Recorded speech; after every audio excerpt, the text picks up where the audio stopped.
अस्सलाम वालेकुम दोस्तों, उम्मीद करता हूँ कि आप सब ठीक होंगे, खैरियत से होंगे। दोस्तों आज की जो गवर्नमेंट की चिकन की रेट लिस्ट है वो आ चुकी। आज का ब्रायलर जिंदा रेट 323 रुपये है। ब्रायलर जिंदा परचून रेट 331 रुपये है। और ब्रायलर गोश्त दोस्तों जो आज हमें परचून की दुकान से फ़ी किलो मिलेगा 497 रुपये। और अंडे की पेटी का रेट 7020 रुपये है। और अंडे आज हमें किस रेट पर फ़ी दर्जन मिलेंगे 238 रुपये।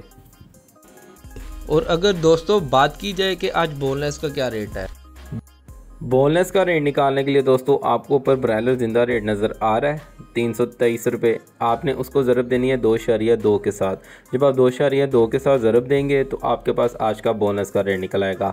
और दोस्तों बात की जाए कि थाई का क्या रेट है। थाई मसलन जो कारोबार कर रहे हैं जिंगर बर्गर वगैरह का, तो थाई का रेट निकालने के लिए आपने फिर से 323 को ज़रब देनी है 2.4 के साथ। जब आप 2.4 के साथ ज़रब देंगे तो आपके पास आज का थाई का रेट निकल आएगा। और दोस्तों बात की जाए कि साफ़ी का क्या रेट है, तो साफ़ी का रेट निकालने के लिए फिर से 323 को ही आपने ज़रब देनी है 1.7 के साथ। जब आप 1.7 के साथ ज़रब देंगे तो आपके पास आज का साफ़ी का रेट निकल आएगा। दोस्तों उम्मीद करता हूँ ये वीडियो आप सबके लिए बहुत ज़्यादा हेल्पफुल हुई होगी। अगर आपको मेरा चैनल अच्छा लग रहा है तो जल्दी से सब्सक्राइब कर दें। आपको डेली बेसिस के ऊपर इंशाल्लाह चिकन की रेट लिस्ट मिलने वाली है। चलिए अपना ख्याल रखें, अपने घर वालों का ख्याल रखें, मुझे दुआ में याद रखिएगा।